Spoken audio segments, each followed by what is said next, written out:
Existe um enorme erro sobre o dinheiro que as pessoas não percebem. Filmes e séries representam grandes quantias de dinheiro de forma inconsistente. Alguns podem pensar que $1 milhão não é muito, enquanto alguns acreditam que você precisa de 2 maletas para carregar essa quantia. Na realidade, é assim que $1 milhão se parece. This right here represents $100,000, okay? That's $250,000. That represents $1 million in cash right here. Jeff Bezos, o homem mais rico do mundo e fundador da Amazon, que atualmente emprega 1,4 milhões de pessoas em todo o mundo, tem um patrimônio líquido de $201,7 bilhões. No entanto, os trabalhadores do armazém da Amazon recebem apenas $18 por hora e têm poucos benefícios. Um artigo no jornal americano The New York Times revelou que a Amazon tem a rotatividade alta de funcionários. Erros de sua parte fizeram que seus funcionários perdessem seus empregos e seu sistema de monitoramento pesado faz com que seus funcionários tenham medo de fazer pausas para descansar. Então, mesmo com as condições de trabalho precária e remuneração menos do que justa, poucas pessoas continuam trabalhando para empresas como a Amazon. Você vai em um supermercado, faz uma compra por R$7. O que esse dinheiro significa para você? É um papel que você está trocando por um produto? Ou é o tempo que você levou para fazer esses R$7? Se você quiser comprar um carro, quanto tempo e horas extras que você tem que trabalhar para adquiri-lo? Você está em um ciclo que você troca o seu tempo pelo dinheiro. E agora, você está pensando, como eu não percebi isso, Crane? Calma, jovem guerreiro, este é o primeiro passo para o seu despertar.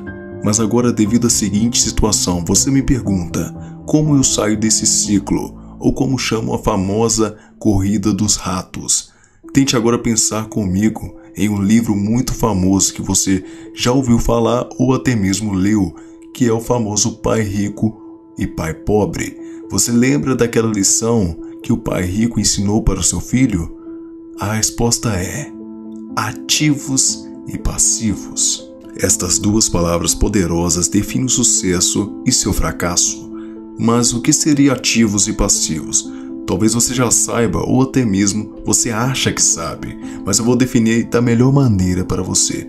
Ativo seria o que coloca dinheiro no seu bolso e o passivo é aquilo que tira dinheiro do seu bolso. Mas a questão é, quais são os ativos para colocar dinheiro no meu bolso?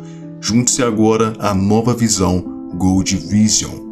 Receba no mesmo instante a resposta que nunca te contaram sobre como ficar rico.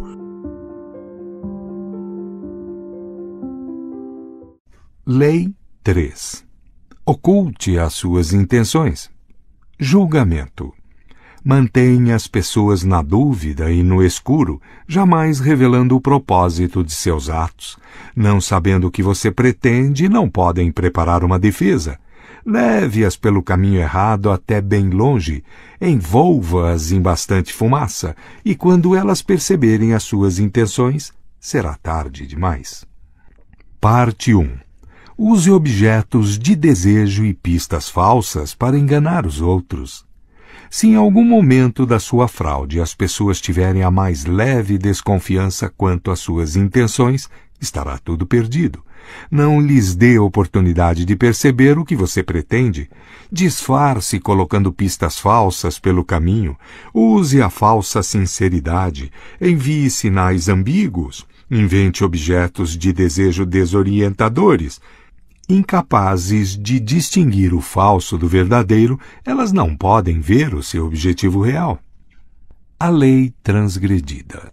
Durante várias semanas, Ninon de Lenclos, a mais infame cortesã na França do século XVII, escutou pacientemente o Marquês de Sévigné explicar o seu esforço para conquistar uma bela, porém difícil, jovem condessa.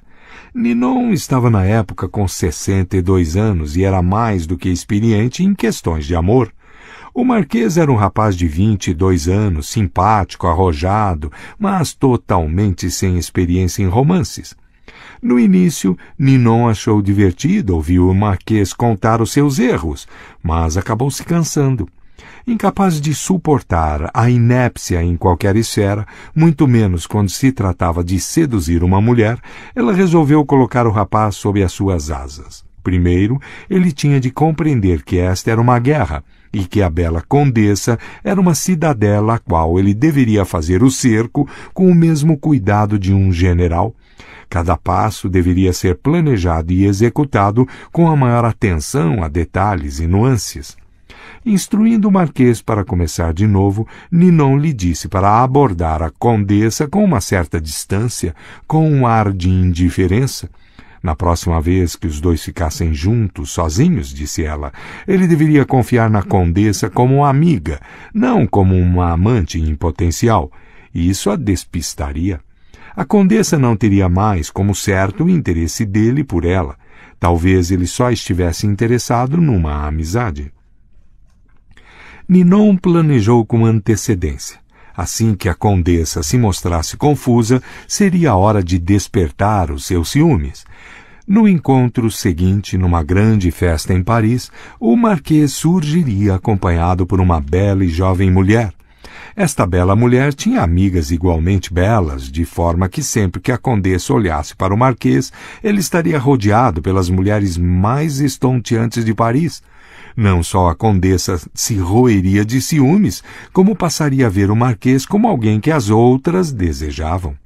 Foi difícil Ninon fazer o Marquês compreender isso, mas com toda a paciência ela explicou que a mulher que está interessada num homem quer ver que outras mulheres têm o mesmo interesse.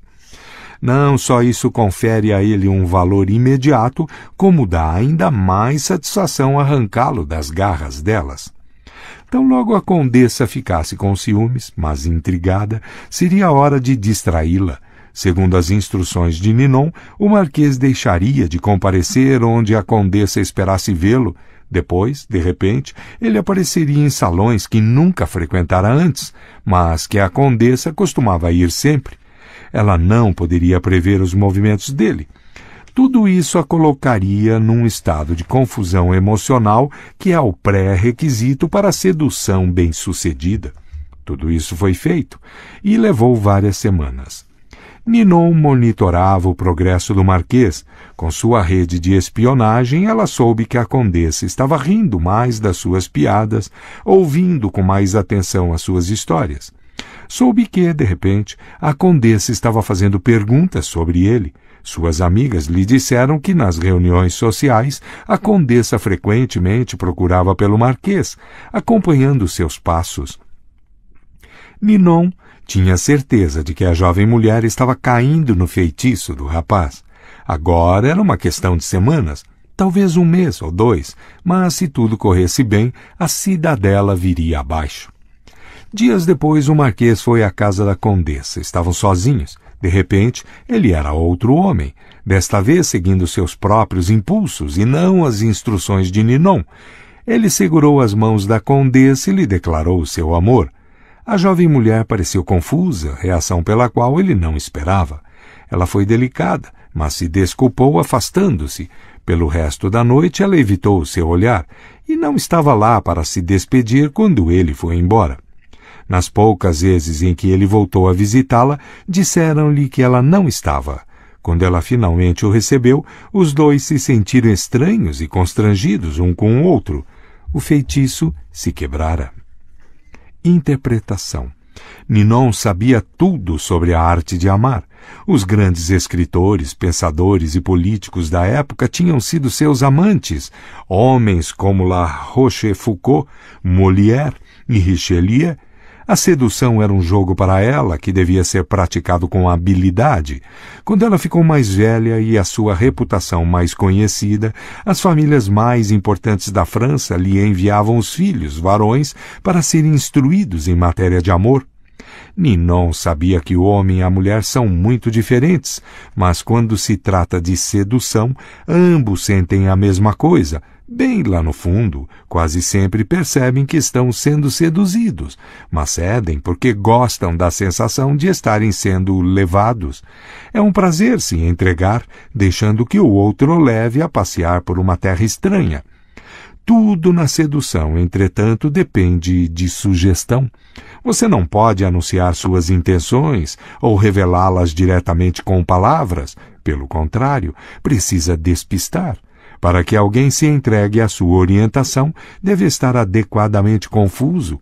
Você tem que embaralhar os seus sinais, aparentar interesse em outro homem ou mulher, à isca, depois sugerir estar interessado no alvo, aí fingir indiferença repetidas vezes.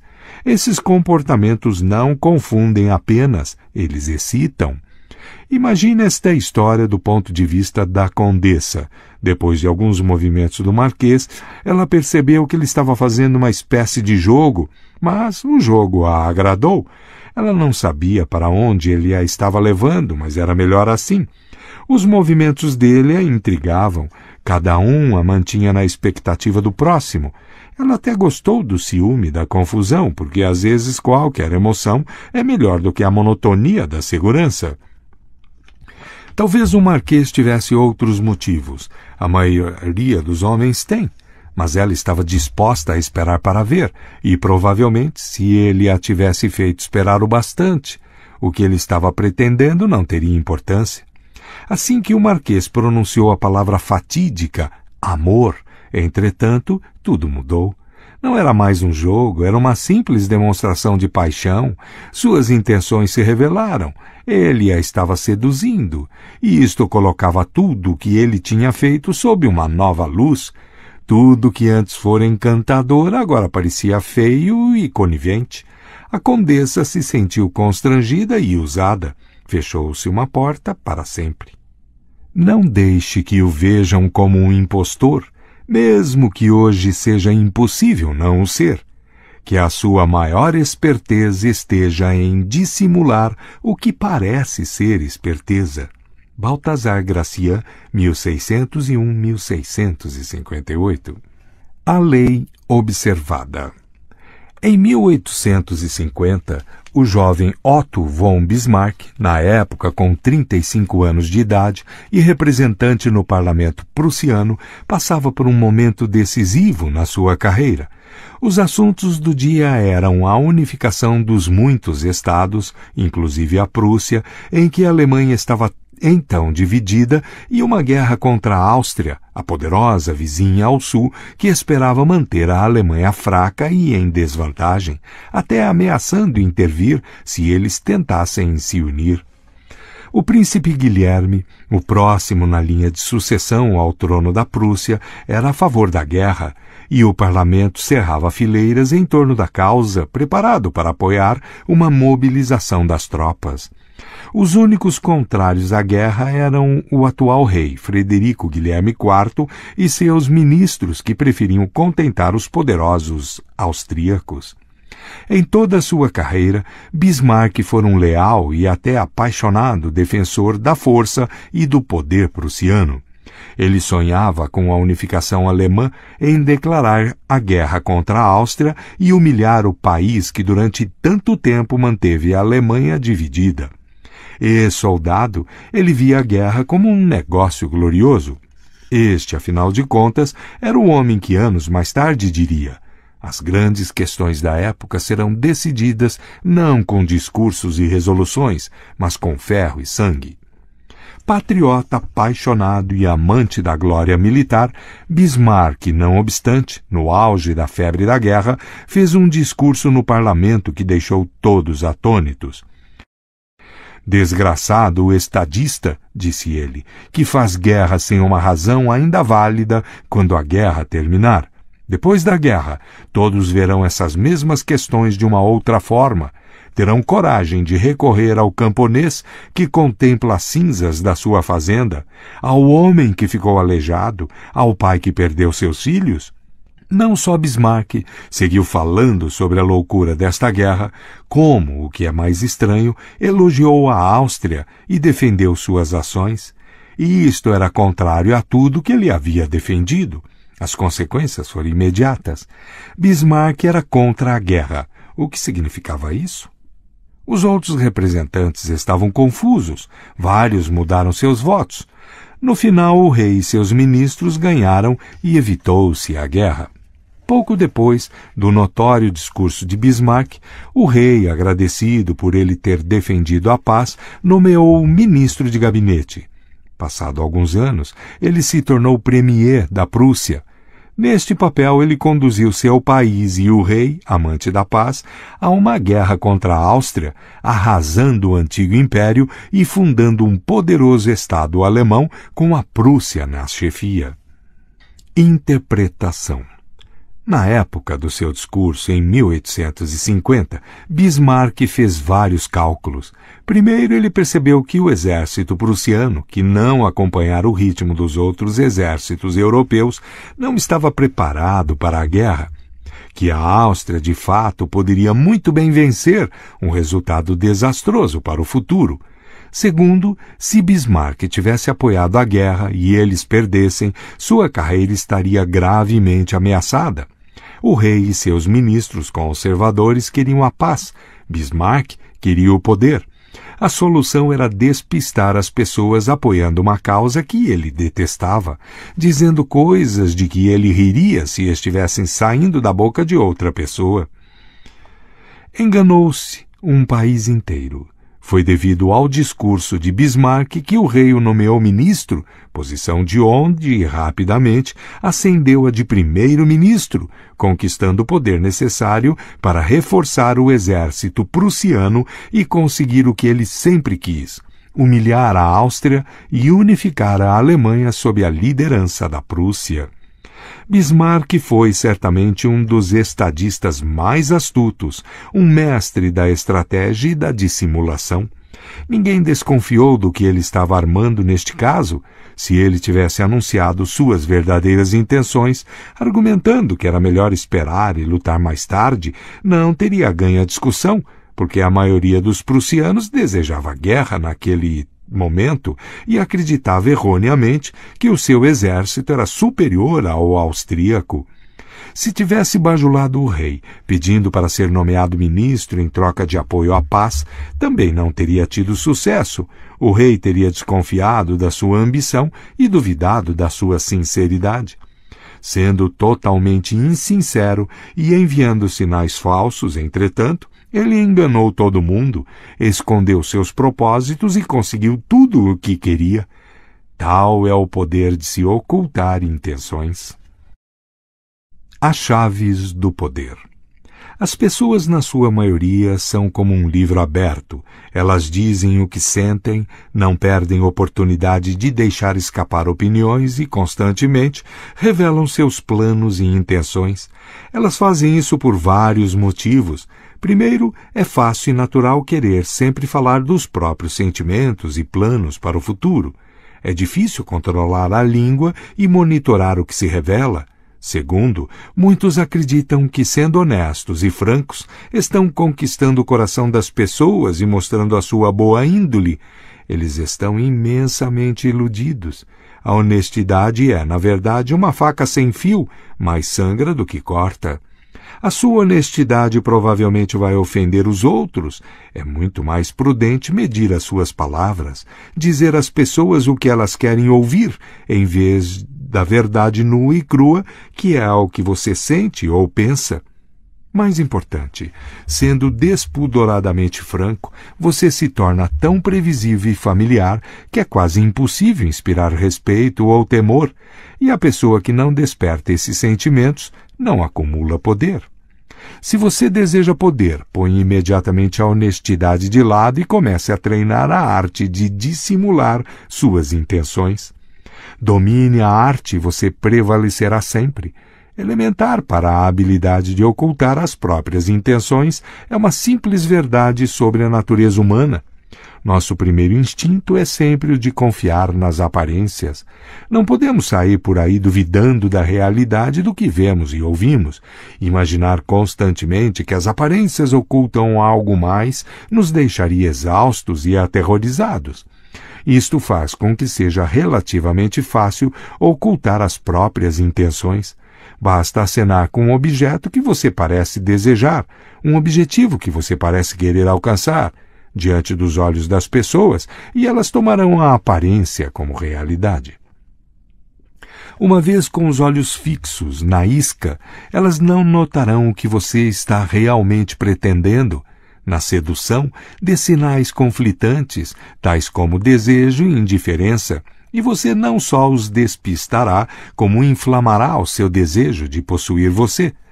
Uma tática que funciona com frequência quando se quer armar uma pista falsa é parecer estar apoiando uma ideia ou causa que, na verdade, contraria o que você sente. Bismarck a usou com muita eficácia no seu discurso de 1850. A maioria vai achar que você mudou de ideia, visto não ser comum brincar com tamanha leviandade, com coisas tão carregadas de emoção como as suas próprias opiniões e valores. O mesmo se aplica a um objeto do desejo usado como chamariz. Pareça querer alguma coisa pela qual não está nem um pouco interessado, e seus inimigos perderão o rumo, calculando tudo errado. Durante a Guerra da Sucessão Espanhola, em 1711, o Duque de Marlborough, chefe do exército inglês, queria destruir um forte francês importantíssimo que protegia uma estrada vital para a entrada na França. Mas ele sabia que, ao destruí-lo, os franceses perceberiam o que ele queria, avançar por aquela estrada. Em vez disso, ele simplesmente capturou o forte e o guarneceu com algumas das suas tropas, como se o desejasse para algum propósito particular. Os franceses atacaram o forte e o duque deixou que ele fosse reconquistado. Novamente de posse do forte, entretanto, eles o destruíram, imaginando que o duque tinha alguma razão importante para querer ficar com ele. Agora o forte não existia mais, o caminho estava livre, e Marlborough pôde facilmente entrar na França. Use essa tática da seguinte maneira: não esconda suas intenções se fechando, com o risco de parecer misterioso e deixar as pessoas desconfiadas, mas falando sem parar sobre seus desejos e objetivos, só que não os verdadeiros. Você matará 3 coelhos com uma só cajadada. Vai parecer uma pessoa cordial, franca e confiável, ocultará suas intenções e deixará seus rivais atordoados tentando achar inutilmente uma coisa que levarão tempo para descobrir. Outra ferramenta eficaz para colocar as pessoas desorientadas é a falsa sinceridade. Elas confundem facilmente sinceridade com honestidade. Lembre-se, o primeiro instinto é o de confiar nas aparências, e como as pessoas valorizam a honestidade e querem acreditar na honestidade dos que a cercam, raramente irão duvidar de você ou perceber o que você está fazendo. Parecer que está acreditando no que você mesmo diz dá um grande peso às suas palavras. Foi assim que Iago enganou e destruiu Otelo. Diante da intensidade das suas emoções, da aparente sinceridade da sua preocupação com a suposta infidelidade de Desdémona, como Otelo poderia desconfiar dele? Foi assim também que o grande charlatão, Yellow Kid, veio, tapou os olhos das suas vítimas, parecendo acreditar tanto no objeto isca que acenava diante deles, um cavalo falso, um cavalo de corrida apresentado como uma barbada. Ficava difícil duvidar da sua realidade. Claro que é importante não exagerar nessa área. A sinceridade é uma arma traiçoeira. Aparente estar apaixonado demais e despertará suspeitas. Seja uma pessoa comedida e em que se possa acreditar, ou a sua artimanha parecerá a fraude que ela é. Para que a sua falsa sinceridade seja uma arma eficaz, ocultando as suas verdadeiras intenções, adote a fé na honestidade e na franqueza como valores sociais importantes. Faça isso da forma mais pública possível. Enfatize a sua posição quanto a isso, divulgando ocasionalmente alguma ideia sincera, mas só aquela realmente sem importância ou irrelevante, é claro. O ministro de Napoleão, Talleyrand, era mestre em despertar a confiança das pessoas, revelando um suposto segredo. Esta confiança fingida, a isca, despertava em seguida a confiança verdadeira do outro. Lembre-se, os maiores impostores fazem de tudo para encobrir suas virtudes traiçoeiras. Cultivam um ar de pessoa honesta numa área para disfarçar a sua desonestidade em outras. A honestidade é simplesmente mais uma isca no seu arsenal. Parte 2. Disfarce as suas ações entre cortinas de fumaça. Trapacear é sempre a melhor estratégia, mas as melhores trapaças exigem uma cortina de fumaça para distrair a atenção das pessoas do seu verdadeiro propósito. O exterior afável, com uma inescrutável cara de pau, é quase sempre a cortina de fumaça perfeita, escondendo suas intenções por trás do que é confortável e familiar. Se você conduzir a vítima por um caminho conhecido, ela não perceberá que você a está levando para uma armadilha. A lei observada. 1. Em 1910, um certo Sam Geisel, de Chicago, vendeu o seu armazém por aproximadamente $1 milhão. Acomodou-se numa semi-aposentadoria e ficou administrando as suas diversas propriedades. Mas, lá no fundo, sentia saudades dos velhos tempos de negociante. Um dia, um jovem chamado Joseph foi visitá-lo no seu escritório, querendo comprar um apartamento que ele estava vendendo. Geisel expôs os termos. O preço era $8 mil, mas ele queria apenas $2 mil de entrada. Disse que ia pensar, mas voltou no dia seguinte e propôs pagar os $8 mil à vista, em dinheiro, se Geisel esperasse uns 2 dias até ele encerrar um negócio em andamento. Mesmo semi-aposentado, um negociante esperto como Geisel ficou curioso para saber como arrumaria tanto dinheiro, mais ou menos uns $150 mil hoje, tão rápido. Parecia não querer dizer e mudava logo de assunto, mas Geisel insistiu. Finalmente, depois da garantia de sigilo, contou a seguinte história. Seu tio era secretário de um grupo de financistas multimilionários. Estes ricaços tinham comprado um pavilhão de caça em Michigan há uns 10 anos, pagando barato. Como não usavam o pavilhão há alguns anos, resolveram passá-lo adiante e pediram ao tio de para vender pelo preço que conseguisse. Por boas razões, pessoais, o tio vinha com raiva dos milionários há anos. Era sua chance de se vingar. Venderia a propriedade por $35 mil para um testa de ferro.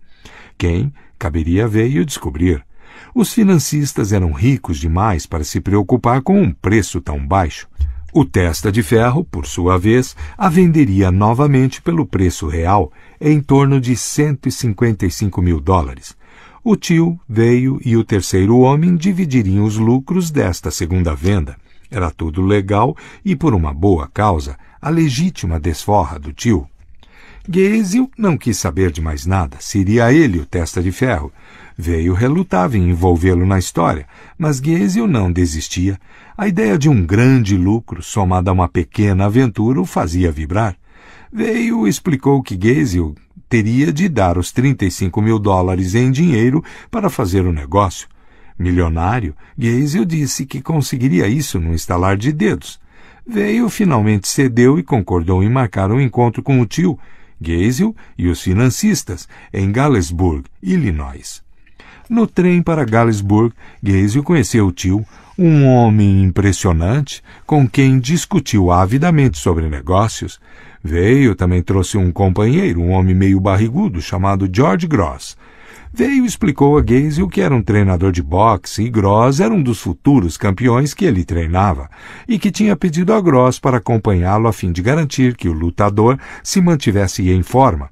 Como futuro campeão, Gross não impressionava muito, tinha os cabelos grisalhos e uma barriga de chope, mas Geisel estava tão entusiasmado com o negócio que nem deu bola para a flacidez do sujeito.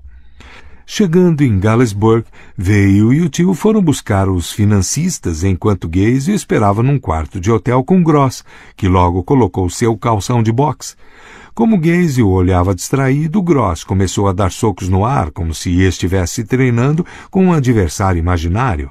Geisel estava tão distraído que não percebeu como o boxeador ficou ofegante minutos depois de começar o exercício, embora o seu estilo parecesse bastante real. Passou 1 hora. Veio e o tio voltaram com os financistas, um grupo majestoso e intimidante de homens muito bem vestidos. A reunião correu tranquila e os financistas concordaram em vender o pavilhão para Geisel, que já tinha entrado em contato com um banco local para conseguir os $35.000. Resolvida esta parte insignificante do negócio, os financistas voltaram a se sentar em suas cadeiras e começaram a caçoar das altas finanças, falando de J.P. Morgan como se conhecessem o homem. Finalmente um deles notou o boxeador num dos cantos da sala. Veio e explicou o que ele estava fazendo ali. O financista falou que também tinha um boxeador no seu entourage e disse o seu nome. Veio, deu uma gargalhada e exclamou que o seu homem derrubava facilmente o deles. A conversa degenerou em discussão. Inflamado, Veio desafiou os homens para uma aposta. Os financistas concordaram logo e saíram para aprontar o seu homem para a luta no dia seguinte. Assim que eles saíram, o tio começou a gritar com Veio, bem na frente de Geisel. Eles não tinham dinheiro da aposta, e quando os financistas descobrissem, o tio iria para a rua. Veio desculpou-se por tê-lo colocado nessa confusão, mas ele tinha um plano. Conhecia bem o outro boxeador, e com um pequeno suborno a luta estava ganha. Mas de onde viria o dinheiro para a aposta? O tio retrucou. Sem ele estariam mortos. Finalmente Geisel deu um basta. Não querendo que a má vontade colocasse em risco o seu negócio, ofereceu seus próprios $35.000 em dinheiro como parte da aposta. Se perdesse, conseguiria mais no banco e ainda lucrava com a venda do pavilhão. O tio e o sobrinho agradeceram. Com os seus $15.000 e os $35.000 de Geisel, teriam bastante para a aposta. Naquela noite, enquanto olhava os dois boxeadores ensaiando o arranjo no quarto do hotel, Geisel ia calculando mentalmente o seu lucro com a luta e a venda do pavilhão. A disputa foi num ginásio no dia seguinte. Veio, administrou o dinheiro, que por segurança foi trancado num cofre. Tudo estava acontecendo como planejado, no quarto do hotel. Os financistas olhavam sombrios o péssimo desempenho do seu lutador, e Geisel sonhava com o dinheiro fácil que estava prestes a ganhar. Mas aí, de repente, uma lateral violenta do lutador dos financistas atingiu Gross firme no rosto, jogando-o no chão. Ao cair na lona, o sangue jorrava da sua boca. Um dos financistas, médico aposentado, conferiu o pulso. Estava morto. Os milionários entraram em pânico. Tinham que sair dali antes que a polícia chegasse. Todos eles poderiam ser acusados de assassinato. Aterrorizado, Geisel escapuliu correndo do ginásio, voltando logo para Chicago, largando para trás os $35.000 de que se esqueceu com muito gosto, pois lhe parecia pouco para se livrar do envolvimento num crime. Não quis mais ver Veio ou qualquer um dos outros novamente. Depois que Geisel saiu correndo, Gross se levantou sozinho. O sangue que tinha esguichado da sua boca era de uma bola cheia de sangue de galinha e água quente que ele escondera na bochecha. A farsa toda tinha sido engendrada por Veio, melhor conhecido como o Yellow Kid, um dos charlatões mais criativos da história. Veio dividiu os $35.000 com os financistas e os boxeadores, todos impostores, um lucro bem razoável por alguns dias de trabalho. Interpretação. Yellow Kid tinha escolhido Geisel como a vítima perfeita muito antes de montar a farsa. Ele sabia que a luta de boxe seria o ardil perfeito para separar Geisel rápida e definitivamente do seu dinheiro, mas sabia também que, se tivesse começado tentando interessar Geisel pela luta de boxe, teria falhado redondamente. Ele tinha de ocultar as suas intenções e desviar a atenção, criar uma cortina de fumaça, neste caso a venda do pavilhão de caça. No trem e no quarto do hotel, a cabeça de Geisel tinha estado totalmente ocupada com um negócio iminente, o dinheiro fácil, a chance de privar com homens ricos. Ele não tinha notado que Gross estava fora de forma e passado da idade. Tal é o poder de distração de uma cortina de fumaça. Envolvido no negócio, a atenção de Geisel foi facilmente desviada para a luta de boxe, mas só quando já era tarde demais para ele notar os detalhes que denunciariam Gross. A luta, afinal de contas, dependia agora de um suborno e não das condições físicas do boxeador. Geisel ficou tão distraído no final com a ilusão da morte do lutador que se esqueceu completamente do seu dinheiro. Aprenda com Yellow Kid. A fachada invisível familiar é a cortina de fumaça perfeita. Aborde o seu alvo com uma ideia que pareça bastante comum, um negócio, uma trama financeira. A mente da vítima se distrai, a sua desconfiança se aquieta. É aí que você o guia gentilmente para a estrada secundária, a rampa escorregadia por onde ele cai de vez na sua armadilha. A lei observada. 2. Entre 1920 e 1930, os poderosos senhores da guerra na Etiópia começaram a perceber que um jovem nobre chamado Haile Selassie, também conhecido como Ras Tafari, estava vencendo todos eles e prestes a poder se proclamar seu líder, unificando o país pela primeira vez em muitas décadas. A maioria dos seus rivais era incapaz de compreender como este homem fino, tranquilo e delicado tinha conseguido assumir o controle. Mas, em 1927, Selassie conseguiu convocar os comandantes dos exércitos, um de cada vez, para ir a Addis Abeba, jurar fidelidade e reconhecê-lo como líder. Alguns se apressaram, outros hesitaram, mas só um, Dejasmash Balcha, de Sidamo, ousou desafiar Selassie totalmente. Homem tempestuoso, Balcha era um grande guerreiro e considerava o novo líder fraco e indigno. De propósito, ele se manteve longe da capital. Finalmente, Selassie, da sua maneira gentil, porém firme, ordenou que Balcha se apresentasse. O comandante resolveu obedecer, mas viraria a mesa desse pretendente ao trono etíope. Seguiria para Addis Abeba no seu próprio ritmo e com um exército de 10.000 homens, força suficiente para se defender, talvez até para iniciar uma guerra civil.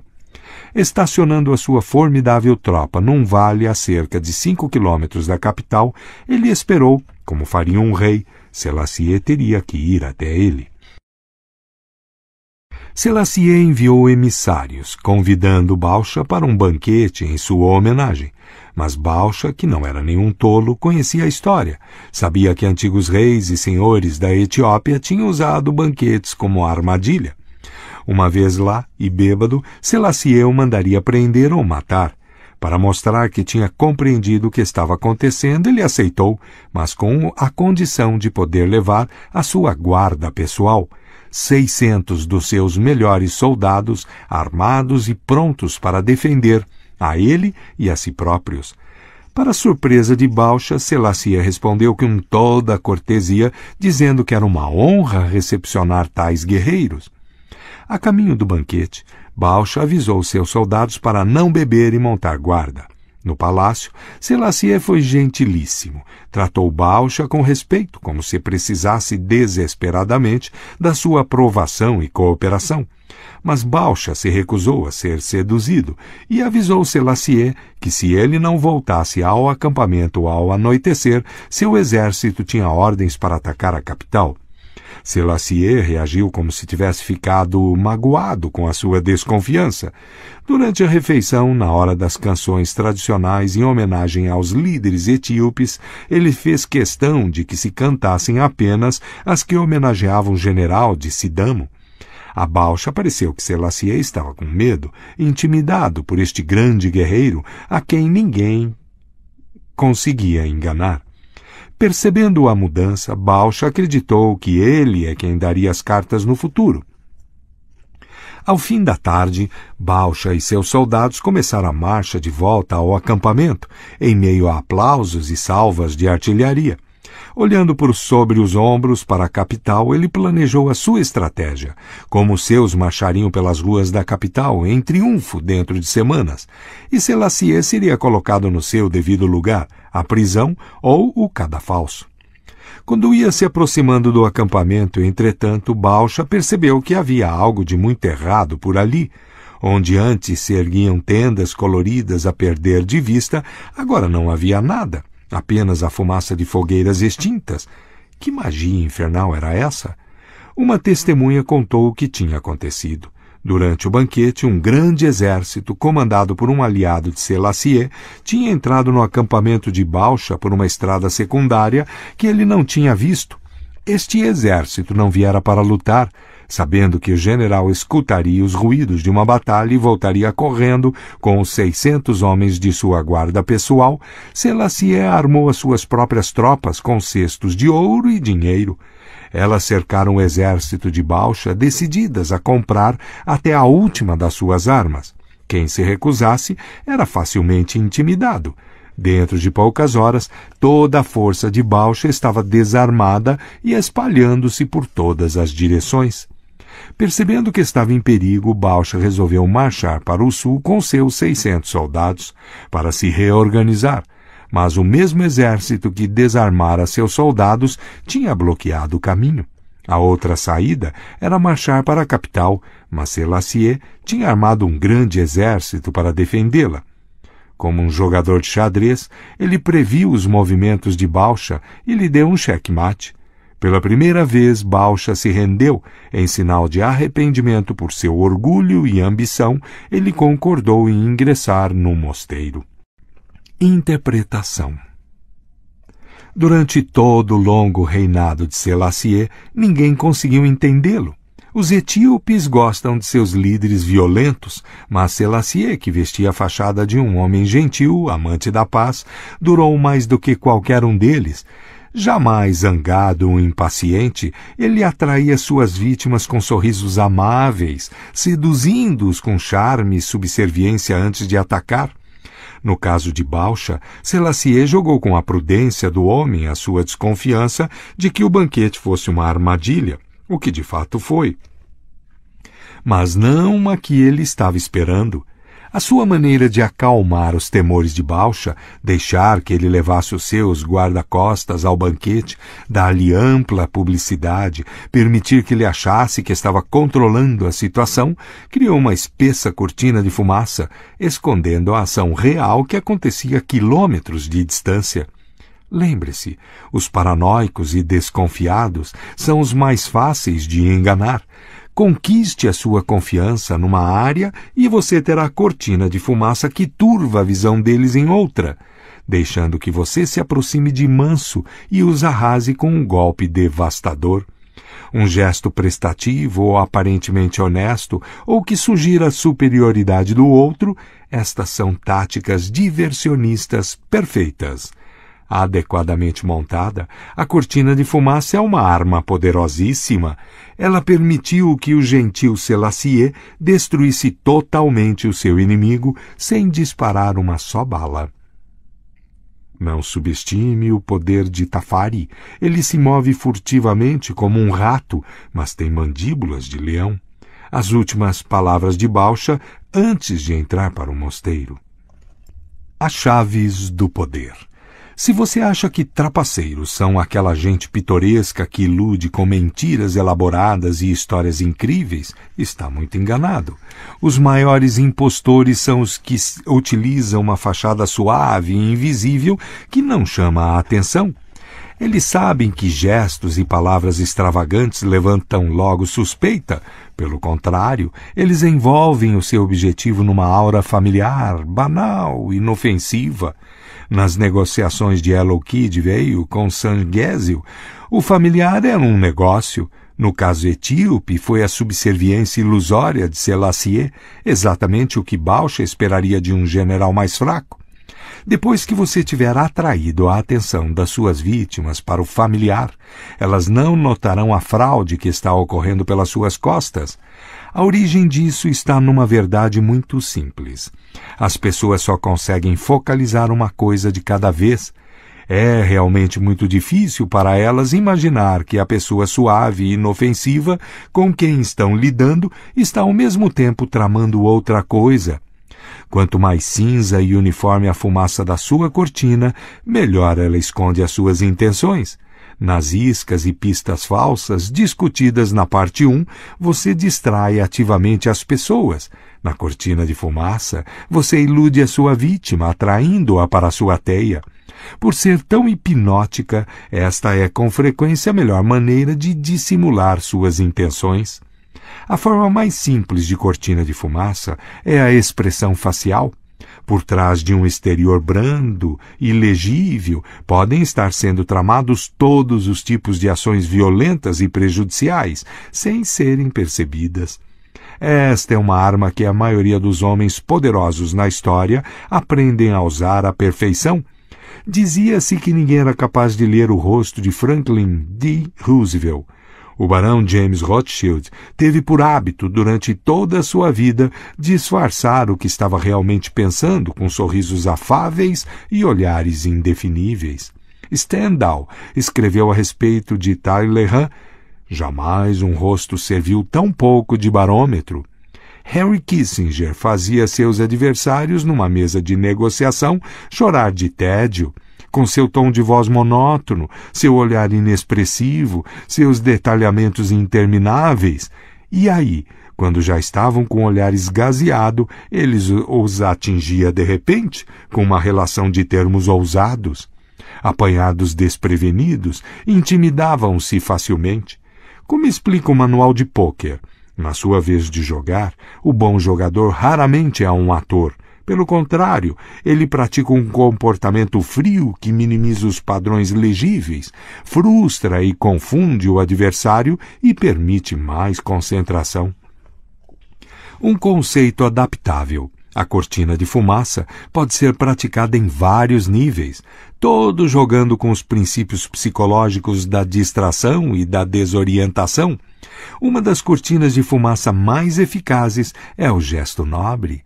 As pessoas querem acreditar que gestos aparentemente nobres são autênticos, porque é uma crença agradável. Elas raramente notam como eles enganam. O comerciante de peças de arte Joseph Duvain se viu certa vez diante de um terrível problema. Os milionários que pagavam tão bem por seus quadros não tinham mais tanto espaço nas suas paredes, e com os impostos sobre herança subindo cada vez mais, parecia pouco provável que continuassem comprando. A solução foi a National Gallery of Art, em Washington, D.C., que Duvain ajudou a criar em 1937, conseguindo que Andrew Mellon doasse a sua coleção. A National Gallery era a fachada perfeita para Duvain. Num só gesto, seus clientes fugiam aos impostos, abriam espaço nas paredes para novas aquisições e reduziam o número de quadros no mercado, mantendo a pressão que aumentava o seu preço. Tudo isto enquanto os doadores aparentavam ser benfeitores da sociedade. Outra cortina de fumaça eficaz é o padrão, quando se estabelece uma série de ações que seduzem a vítima e a fazem acreditar que as coisas continuarão sempre da mesma maneira. O padrão joga com a psicologia da expectativa. Nosso comportamento se encaixa no padrão, ou assim gostamos de pensar. Em 1878, o barão ladrão americano Jay Gould criou uma empresa que começou a ameaçar o monopólio da companhia de telégrafos Western Union. Os diretores da Western Union resolveram comprar a empresa de Gould. Foi preciso dispor de uma quantia considerável, mas eles achavam que tinham conseguido se livrar de um irritante adversário. Poucos meses depois, entretanto, Gould estava lá de novo, queixando-se de que fora tratado injustamente. Ele abriu uma segunda empresa para competir com a Western Union e a sua nova aquisição. A mesma coisa voltou a acontecer. A Western Union comprou a empresa para fazer com que ele calasse a boca. Logo, o padrão voltou a se repetir pela terceira vez, mas agora Gould atacou na jugular.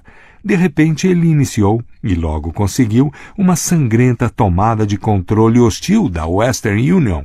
Ele tinha estabelecido um padrão que iludiu os diretores da empresa, fazendo-os achar que o seu objetivo era ser comprado por um preço razoável. Depois de comprar, eles relaxavam e não percebiam que estavam, na verdade, apostando mais alto. O padrão funciona muito bem porque a pessoa se ilude esperando o contrário do que você está realmente fazendo. Outra fraqueza psicológica que serve de base para se construir uma cortina de fumaça é a tendência que as pessoas têm de confundir aparência com realidade. A ideia de que se alguém parece fazer parte do seu grupo é porque faz realmente. Este hábito faz da camuflagem uma fachada muito eficaz. O truque é simples. Você simplesmente se mistura com as pessoas ao seu redor. Quanto mais você se misturar, menos suspeito se tornará. Durante a Guerra Fria das décadas de 1950 e 1960, como hoje se sabe, muitos funcionários públicos britânicos passaram informações secretas para os soviéticos. Ninguém descobriu nada durante anos porque eles eram, aparentemente, sujeitos honestos, tinham frequentado boas escolas e se adequavam perfeitamente ao modelo da rede de ex-alunos de escolas de prestígio. A mistura é a cortina de fumaça perfeita para espionagem. Quanto mais você se misturar, melhor conseguirá disfarçar suas intenções. Lembre-se, é preciso paciência e humildade para apagar as suas cores brilhantes e colocar a máscara da pessoa insignificante. Não se desespere por ter de usar esta máscara apagada. Quase sempre é a sua ilegibilidade que atrai os outros e faz você parecer poderoso. Imagem: a pele da ovelha. A ovelha não saqueia, a ovelha não engana. A ovelha é magnificamente tola e dócil. Com a pele da ovelha nas costas, a raposa entra direto no galinheiro. Autoridade. Já ouviu falar de um general muito hábil que pretende surpreender uma cidadela anunciando seus planos ao inimigo? Oculte os seus propósitos e esconda o seu progresso. Não revele a extensão dos seus objetivos até ser impossível se opor a eles, até terminar o combate. Conquiste a vitória antes de declarar a guerra. Em resumo, imite aqueles guerreiros cujas intenções ninguém sabe, exceto o país destruído por onde eles passaram. Ninon de Lenclos, 1623-1706. O inverso. Não há cortina de fumaça, pista falsa, insinceridade ou outra tática diversionista qualquer que disfarce as suas intenções se você já tiver fama de impostor. Com a idade e o sucesso que você vai alcançando, se torna cada vez mais difícil disfarçar a sua esperteza. Todos sabem que você é dissimulado. Continue bancando ingênuo e corra o risco de parecer um grande hipócrita, o que limitará seriamente seu espaço de manobra. Nesses casos, é melhor assumir, aparentar ser um patife honesto, ou melhor, um patife arrependido. Não só vão admirá-lo por sua franqueza, como, o que é mais estranho e maravilhoso, você vai conseguir continuar com as suas artimanhas. À medida que ia ficando mais velho, P.T. Barnum, o rei da fraude no século XIX, foi aprendendo a aceitar a sua reputação de grande impostor. Num determinado momento, ele organizou uma caça a búfalos em Nova Jersey completa, com índios e alguns búfalos importados. Ele divulgou a caçada como sendo autêntica, mas o resultado foi tão artificial que a multidão, em vez de ficar zangada e pedir o dinheiro de volta, se divertiu muito. Eles sabiam que Barnum trapaceava o tempo todo, era o segredo do seu sucesso, e gostavam dele por isso. Aprendendo a lição, Barnum parou de esconder as suas artimanhas, chegando até a revelar suas fraudes numa autobiografia. Como escreveu Kierkegaard, o mundo quer ser enganado. Finalmente, embora seja mais sábio distrair a atenção dos seus propósitos, apresentando um exterior suave e familiar, há momentos em que o gesto colorido, visível, é a tática diversionista correta. Os grandes charlatões saltimbancos da Europa nos séculos XVII e XVIII usavam o humor e o divertimento para iludir suas plateias. Deslumbrado com o espetáculo, o público não percebia as verdadeiras intenções dos charlatões. Assim, o próprio astro charlatão aparecia na cidade numa carruagem negra, puxado por cavalos negros. Palhaços, funâmbulos e artistas de espetáculos de variedade o acompanhavam, atraindo o povo para suas demonstrações de elixires e poções milagrosas. O charlatão fazia o divertimento parecer o assunto do dia, quando, na verdade, o assunto do dia era a venda dos elixires e poções milagrosas. Espetáculos e divertimento são, nitidamente, excelentes artifícios para dissimular as suas intenções, mas não podem ser usados indefinidamente. O público se cansa e desconfia e acaba percebendo o truque. Pessoas poderosas com exteriores afáveis, por outro lado, os Talleyrand, os Rothschild, os Selassie, podem praticar suas dissimulações no mesmo lugar a vida inteira. Seu ato não se desgasta e raramente levanta suspeitas. A cortina de fumaça colorida deve ser usada com cautela, portanto, e só na ocasião certa. Notas. Jeú, rei de Israel, finge adorar o ídolo Baal.